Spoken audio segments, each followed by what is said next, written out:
welcome you all on Shweta's Loya classes. So today we are going to start with our corporate law. Yes.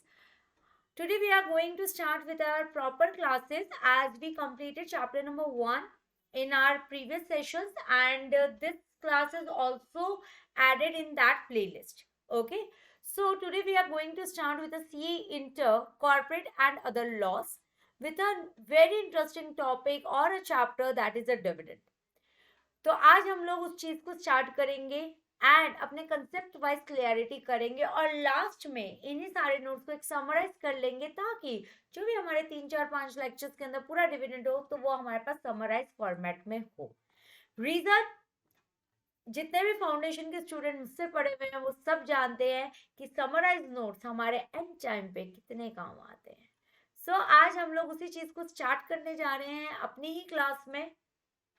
तो start करते हैं with our chapter that is a dividend. तो आज और dividend chapter पे first of all dividend topic is declaration and the payment of dividend. What do you mean by the declaration and payment of dividend?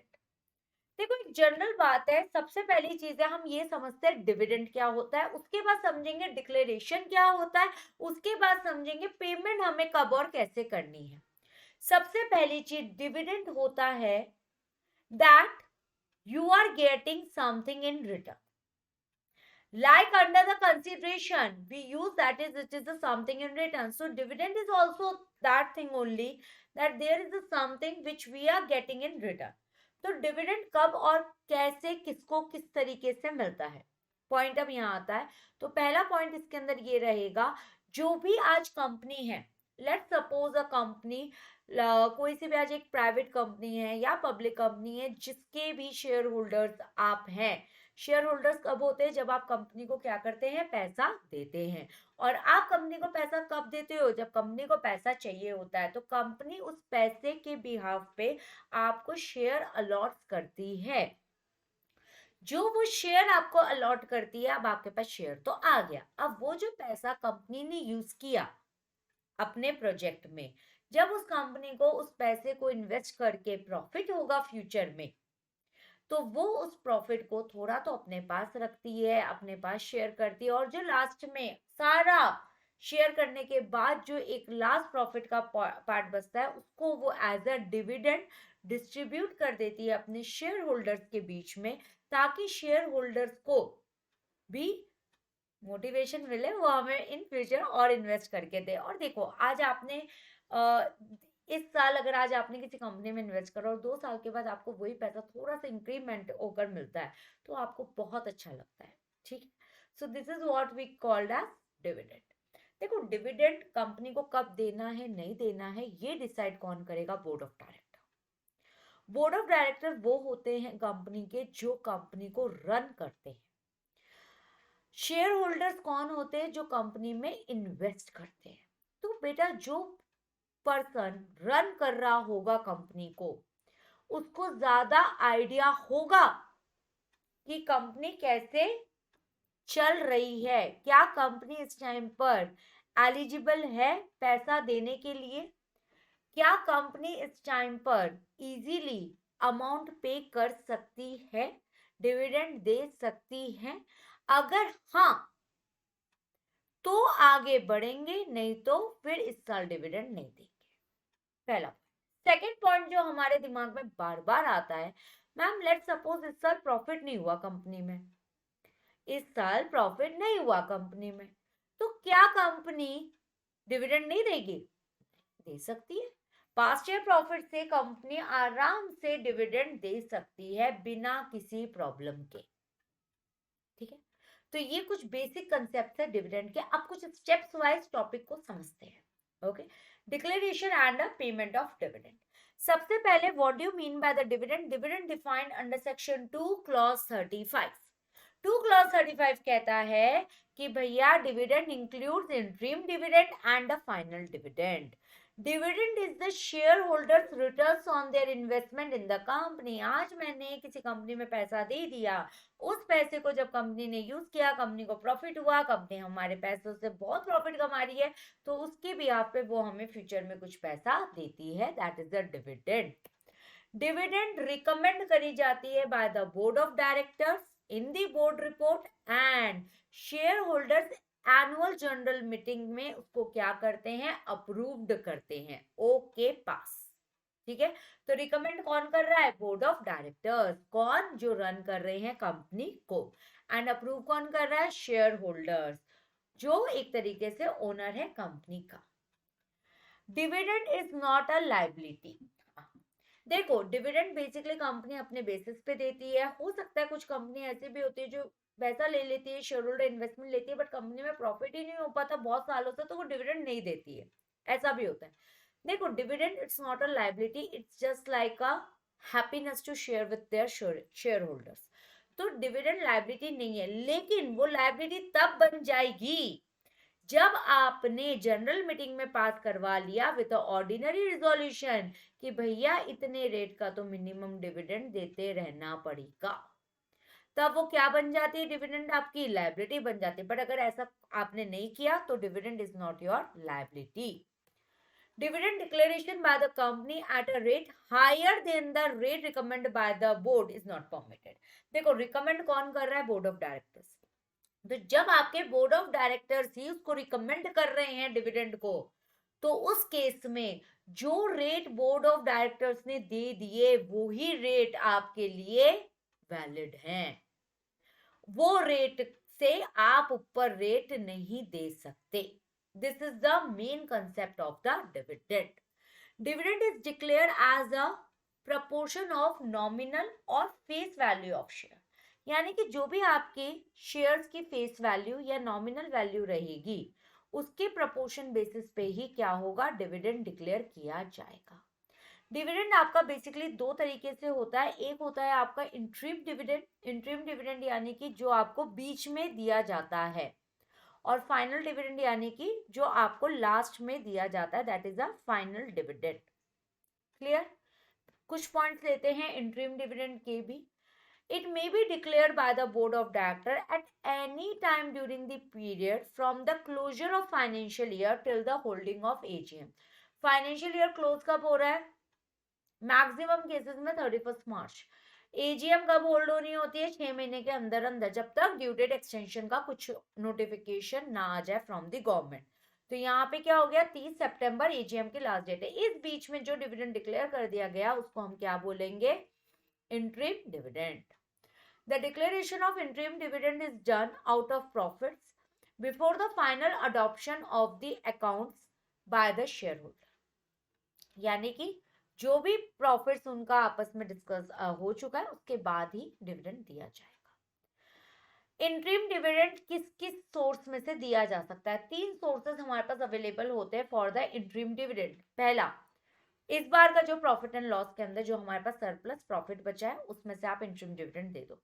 Second, profits of the financial year in which such dividend is sought to be declared. यानी कि कोई पुराना year का, financial year का profit अगर हमारे पास पड़ा है जिसपे हम डिविडेंड डिक्लेयर कर सकते थे, उस टाइम नहीं किया, इस साल कर रहे हैं तो आप कर सकते हो।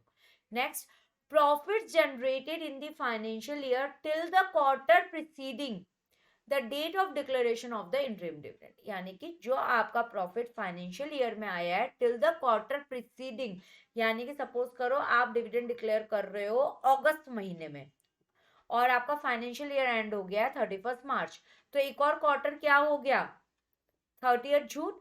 तो यहां तक के अंदर भी प्रॉफिट जनरेटेड में भी आप इंटरिम डिविडेंड कर सकते हो, या फिर कोई सा भी आप, जैसे लेट्स सपोज आपने नवंबर में आप इंटरिम डिविडेंड दे रहे हो तो आप उतने प्रॉफिट्स का भी ले सकते हो, लाइक योर अप्रैल से लेके अक्टूबर तक का भी, अप्रैल से लेके सितंबर तक का। Next is the declaration of interim dividend shall be ratified by the ensuing AGM by the member. AGM के अंदर अगर आप चाहो तो इंटरिम डिविडेंड की जो डिक्लेरेशन हुई है उसको आप रेटिफाइड करवा सकते हो अगर आपको चेंजेस करवाने हैं तो, अदरवाइज ऐसा इतनी नीड कभी पड़ती ही नहीं। तो इंटरिम डिविडेंड के आपके ये कंसेप्ट है. आपसे एग्जाम में पूछा जा सकता है in your MCQ pattern also, in your normal question also, कि what are the sources from which we can declare और we can pay our interim dividend to our shareholders. First is the surplus. Second is the profits of the financial year which sought to be declared as a dividend.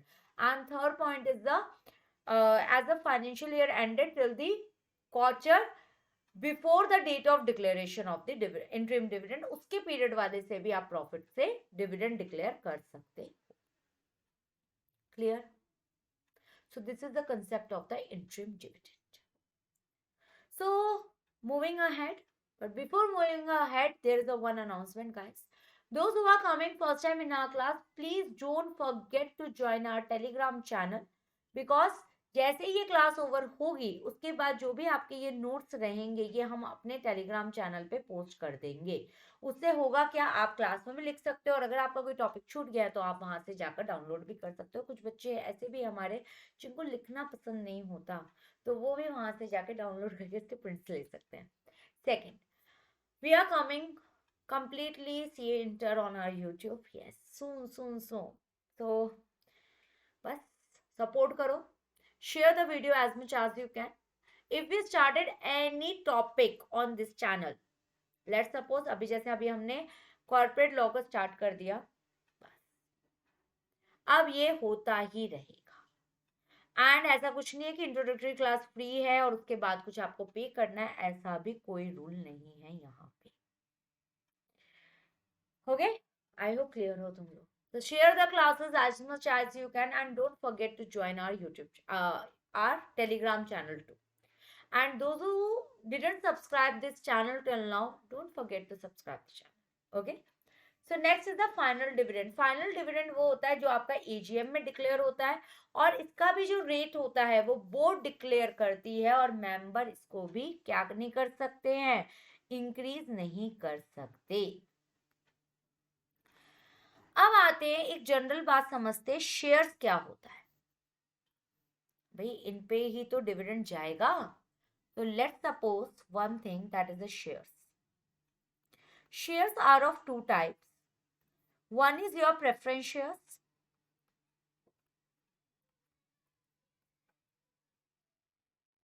second one is your equity shares.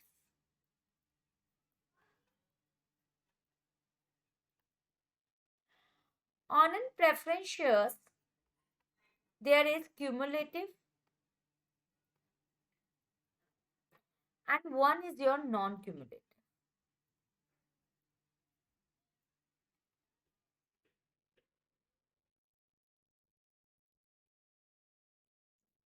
देखो cumulative में, cumulative preference shares में क्या कहते हैं, cumulative preference shares be like dividend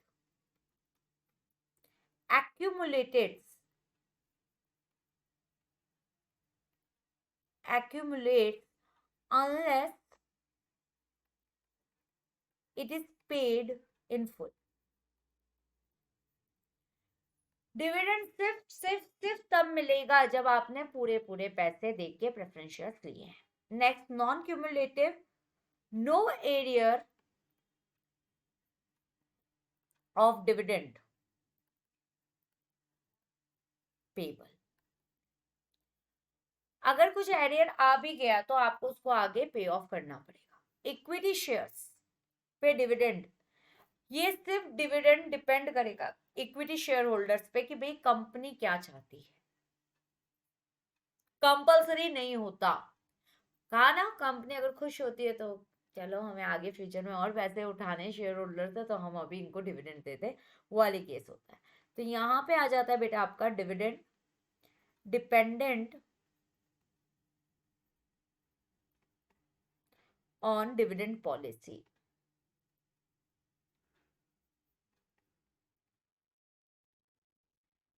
And as availability of profit.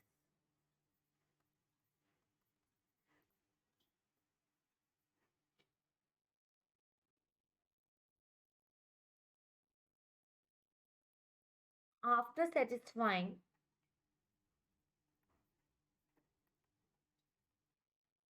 the rights of the preference shares.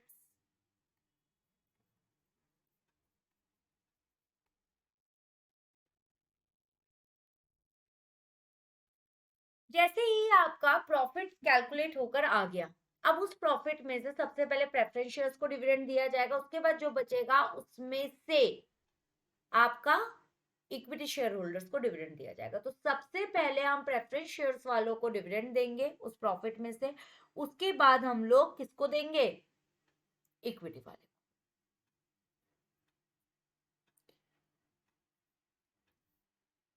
Next topic आता है आपका sources of dividend. Sources for declaration of dividend.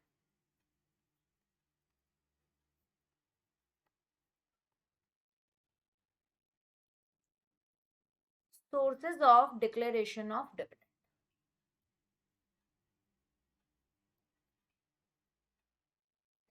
क्या रहता है sources of declaration of dividend, कि हम अपना dividend कौन से सोर्स से डिक्लेयर करें। जैसे अभी हमने इंट्रीम वाले में पढ़ा था कि इस साल के प्रॉफिट में से कर लो, या फिर पुराने साल के प्रॉफिट जिसमें नहीं करा था बचा हुआ है उससे कर दो, या फिर साल जब फाइनेंशियल ईयर एंड हो रहा है और जिस मंथ में आप इंटरिम डिविडेंड डिक्लेयर कर रहे हो उससे पहले वाले क्वार्टर के बीच में जो प्रॉफिट हुआ है आप उसमें से डिविडेंड डिक्लेयर कर दो। ये क्या कौन से पॉइंट से, इंटरिम के, इसी से ही एड ऑन होकर आपके यहाँ वाले पे भी आएंगे। पहला पॉइंट दैट इज, अच्छा इसके अंदर सेक्शन आपको कौन सा लगता है, सेक्शन भी ले लो। Section number 123 subsection 1। Section 123 subsection 1 क्या कहता है, पहला सोर्स ऑफ डिविडेंड क्या बना, पहला आपका बना that is profits of the current year. जो हमारे इस साल के प्रॉफिट्स हैं उसमें से तो हम डिविडेंड लेंगे ही लेंगे। सबसे पहली प्रेफरेंस उसी से जाएगी, profits of the current financial year. Second, profits of any previous financial year.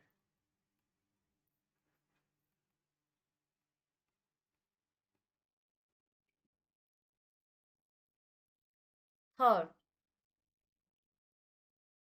Both 1 and 2 दोनों को जोड़ के। And last and fourth point, provisions of money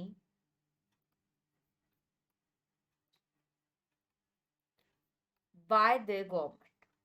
या आपकी कंपनी में कोई गवर्नमेंट ने पैसा दे रखा है कि लो जी बांट दो अपने शेयर होल्डर को डिविडेंड, तो आप उसमें से भी बांट सकते हो। तो basically are the main important point is the 3 point, current year पिछले साल का या दोनों को मिला के, एंड लास्ट हो जाता है provisions of money by the government, that is कोई सेंट्रल गवर्नमेंट है उनको मनी पे आपको कर रही है कि आप डिविडेंड डिक्लेयर कर दो। एक वो कंसेप्ट आ गया। तो ये हमारे क्या बन जाते हैं इसमें, basically sources of declaration of dividend. Coming to the next point,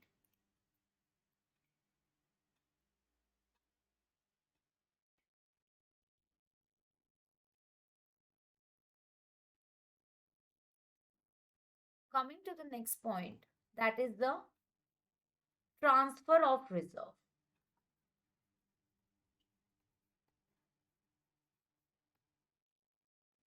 Transfer of reserves. एक जनरल एग्जांपल लेते हैं, समझते हैं। कंपनी को लेट सपोज 10,000 का प्रॉफिट, कंपनी को भी अपकमिंग लग रहा है कि नहीं उनके पास एक प्रोजेक्ट आ रहा है उसमें ये पैसा चाहिएगा, तो कंपनी के पास पहला ऑप्शन है पूरा का पूरा 10,000 ट्रांसफर कर दे जनरल रिजर्व में और इस साल तुम्हें कोई प्रॉफिट ना दे। 5,000 ट्रांसफर कर दे, फिर जो 5,000 बचेगा उसमें से आपके प्रेफरेंस शेयर्स चले गए और आपका जो बचा उसमें से आप इक्विटी वालों को दे दो डिविडेंड। तो यहाँ पे क्या होता है, रिजर्व्स में ट्रांसफर करने का सिर्फ और सिर्फ मतलब यही होता है कि अगर हमें फ्यूचर में पैसे की जरूरत पड़ गई तो हमारे पास रिजर्व करके रखा हुआ है, यानी कि सेव होके रखा हुआ है, तो वो हम कहते हैं क्या, ट्रांसफर ऑफ रिजर्व्स। नेक्स्ट आता है पॉइंट इसमें, in case of absence of profit, तब क्या डिविडेंड पे नहीं होगा? कि अगर प्रॉफिट एब्सेंट है तो बिल्कुल पे होगा, बिल्कुल पे होगा।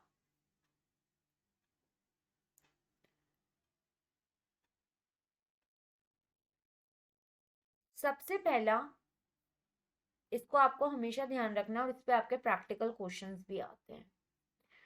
Dividend paid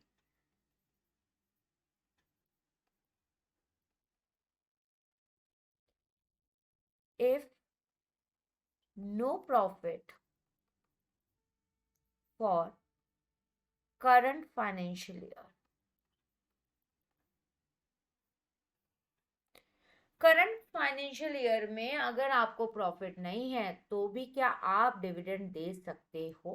yes. स्टेप से इसको आपको सॉल्व करना है, steps have to follow.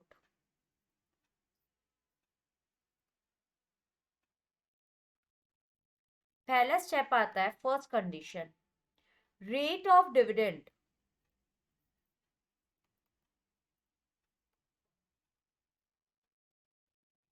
rate of dividend declared shall not exceed, shall not,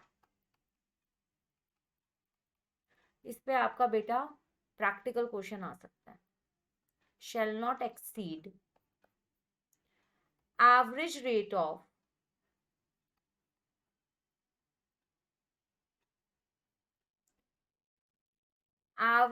of dividend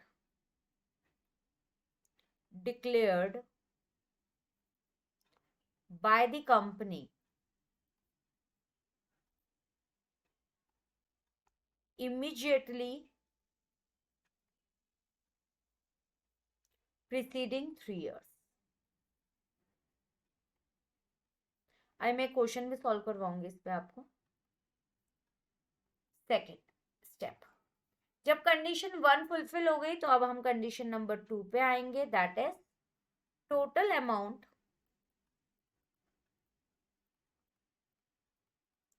can be drawn from profits less than equals to 10% of paid up share capital plus reserves। इनका क्या होगा? 10% से कम का ही आपका total amount आप drawn कर सकते हो। ये सिर्फ ये वाली कंडीशंस आपकी सिर्फ और सिर्फ तब लगती है जब इस साल कंपनी को प्रॉफिट नहीं हुआ, ठीक है? इस साल कंपनी को लॉस हुआ है, अब प्रीवियस वालों में से देना चाहती है। एक चीज और इम्पॉर्टेंट, ये जो मैं अभी आपको ये 3 कंडीशन और स्टेप्स पे एक दो प्रैक्टिकल क्वेश्चन करवाऊंगी, ये ध्यान से समझ लेना, क्योंकि as a CA intermediate level, as a CA final level, और you are pursuing any courses of जिसमें कंपनी लॉ आ रहा है और डिविडेंड का चैप्टर आ रहा है, ये सबसे टारगेट वाला पॉइंट है। और सबसे मैं आज मैं कहती हूँ ना इंपॉर्टेंट पॉइंट्स बता दो, या बच्चे भी मुझसे पूछते हैं मैम इंपॉर्टेंट बता दो, बेटा डिविडेंड के चैप्टर में ये टॉपिक जो अभी हम कर रहे हैं बहुत बहुत बहुत बहुत बहुत इंपॉर्टेंट है, ठीक है? स्टेप नंबर 3, जो भी आपके फ्री रिजर्व्स होंगे, free reserves minus amount drawn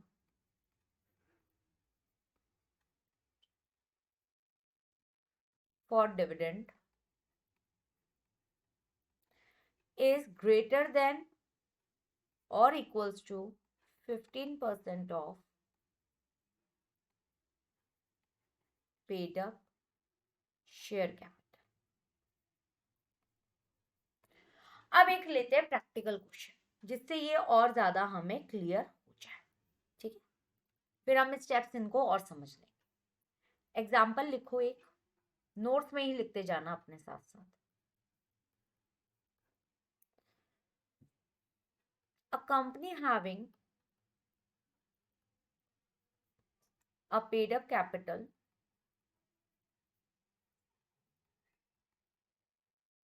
of rupees 200 lakhs and reserves of rupees 240 lakh,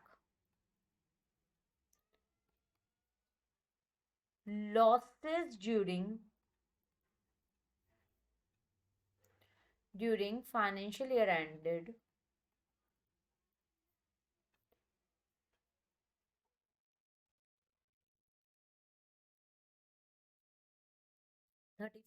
31st March 2021 is rupees 30 lakh.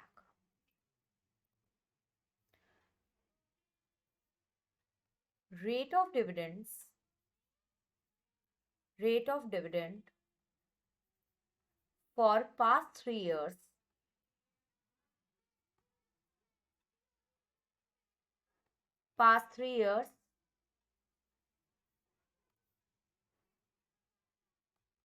is 9%, 10% and 12%. So you have to calculate what is the maximum rate. What is the maximum rate at which company declare dividend for the current year? सबसे पहले हम वो तीनों condition को लिख लेंगे, फिर इस क्वेश्चन को सॉल्व करते हैं. पहली बार कर रहे हैं, बाकी बहुत इजी कंडीशंस है. सारा कुछ क्वेश्चन में दिया होता है, सिर्फ सही जगह पुट करके आंसर निकालना है बस, और कुछ भी नहीं करना. सॉल्व करते हैं इसको. कंडीशन नंबर 1 कह रही थी आपकी, कंडीशन 1 ये कह रही है जो आपका रेट ऑफ डिविडेंड होगा, it should be less than equals to, shall not exceed, that means less than equals to average of 3 years, that is कितना है हमारे पास 3 साल का डिविडेंड, 9, 10 एंड 12, 9 + 10 + 12 अपॉन में 3, that is 19 and 12, 10.33%. इससे ज्यादा आपका डिविडेंड रेट नहीं हो सकता, तो हम इसी को ले लेते हैं. तो dividend would be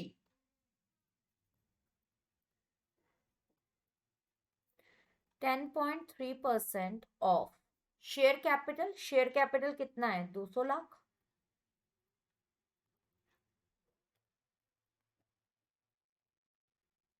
that is rupees 20.6 lakh. ये आपका रेट मतलब डिविडेंड आपका इतना होगा. कंडीशन नंबर 2 क्या कहती है, जो भी टोटल अमाउंट आप ड्रॉन कर रहे हो फ्रॉम प्रॉफिट, वो आपका less than 10% of paid up share capital होना चाहिए. 10% of paid up share capital plus में reserves, that is 10% of rupees 200 plus में 240, दैट इज 44 लाख. लेस करो इस बार का लॉस, कितना है, 30 lakh. 14 lakh is amount available.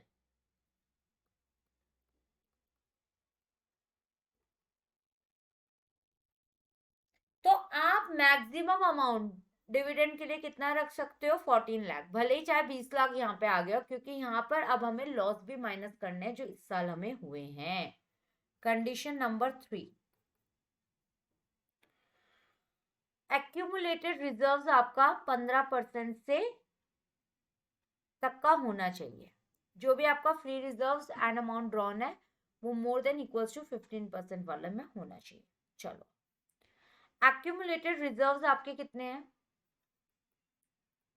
Reserves minus profit drawn. Reserves आपका था 240 लाख माइनस अभी कितना आपका रिजर्व्स निकला, प्रॉफिट ड्रॉन 14 लाख, कितना हो गए 226 lakh.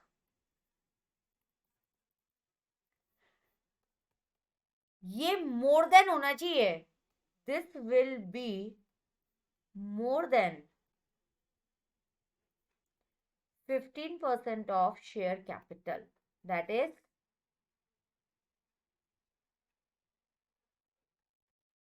15% of 200 lakh equals to rupees 30 lakh। तो क्या 30 लाख से ये ज्यादा है? यस। तो क्या अब हम आउट ऑफ प्रॉफिट्स में से, मतलब पिछले साल के प्रॉफिट्स में से डिविडेंड डिक्लेयर कर सकते हैं? यस। तो अब इसका फाइनल आंसर आपका निकल के आया, रेट ऑफ डिविडेंड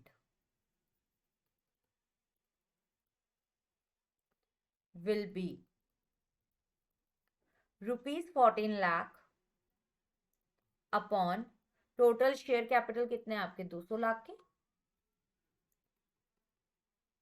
आप पास्ट ईयर प्रॉफिट्स में से 7% डिविडेंड इस साल दे सकते हो। आया था 10.3%, लेकिन हम देंगे कितना, 7%। क्यों देंगे? क्योंकि बेटा पहली कंडीशन ये बोली हमें, जो भी हमारा रेट ऑफ डिविडेंड होगा, इस साल अगर हमें लॉस हुए हैं तो हम पिछले 3 साल के रेट ऑफ डिविडेंड का एवरेज निकालेंगे, आप उतना तक रेट ऑफ डिविडेंड रख सकते हो। तो उतने का रख के हमने उस पे निकाला, तो ये हमारा निकला 20.6 लाख। तो सेकेंड स्टेप ये बोल रहा है, जो भी आपका पेड अप शेयर कैपिटल और रिजर्व है, उसका totality 10% is your profit. Okay, जिसमें से आपको माइनस करने हैं जो भी आपके लॉसेस है। अब अमाउंट अवेलेबल कितना है डिविडेंड देने के लिए? 14 लाख। आप कितना निकालना चाह रहे हो? 20 लाख, 20.6 लाख। पॉसिबल ही नहीं है आप ये चीज कर सको। तो नेक्स्ट आता है कि आपको प्रिजर्व अमाउंट आपको कितना रखना है। तो जो रिजर्व्स अभी आपके पास पड़े हैं, जिसमें से आप इस बार के प्रॉफिट्स जो आप डिविडेंड में दे रहे हो, आप उसको माइनस कर दोगे, और ये अमाउंट ज्यादा होना चाहिए, मोर देन 15% होना चाहिए शेयर कैपिटल के। तो क्या ये अमाउंट हमारा 15% से ज्यादा है? बिल्कुल है, लेकिन हम डिविडेंड 20.6 लाख का नहीं दे सकते, क्योंकि उतना हमारे पास फंड्स अवेलेबल नहीं है। हम सिर्फ डिविडेंड 14 लाख का दे सकते हैं, जो हमारा इस साल का बन जाएगा 7%।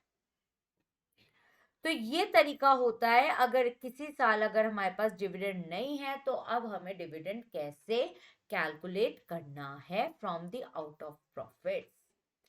तो यही एक क्वेश्चन है, इसको आप एक बार अगेन ट्राई करना। आज की अभी वाली क्लास को, डिविडेंड को मैं और ज्यादा बड़ा नहीं कर रही हूँ, क्योंकि वैसे तो ये आपका 1.5 आवर में पूरा डिविडेंड हो सकता है, बट अभी हम लोग स्टार्ट ही कर रहे हैं, बेसिक बेसिक पॉइंट से चल रहे हैं। तो let's have some time to yourself, ताकि तुम इनको और रिवाइज कर सको। तो एक बार आज हम डिविडेंड का इतना ही लेंगे, इसके बाद जो थोड़ा सा और पोर्शन बचा है उसको हम अपनी नेक्स्ट क्लास में लेके कंप्लीट कर लेंगे। ठीक है, तो सिर्फ डिविडेंड में हमारी 2 क्लासेस ही लगेंगी, पूरा ट्राई यही है। और अगर अभी भी किसी बच्चे को डाउट है और वो क्लियर नहीं हुआ है, तो आप बेटा कमेंट सेशन में पूछ सकते हो, टेलीग्राम चैनल पे पूछ सकते हो, बहुत सारी सुविधा अवेलेबल है आपको, आप जहां पे भी पूछना चाहो। ठीक है, तो आप इसको रिवाइज करो, और ये नोट्स आपको आपकी क्लास के बाद टेलीग्राम चैनल पे मिल जाएंगे। ओके जी, bye, take care and keep revising, ताकि आपको और ज्यादा क्लैरिटी रहे।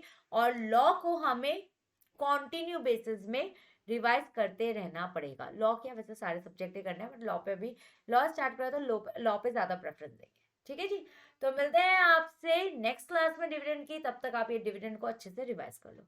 Bye guys, take care.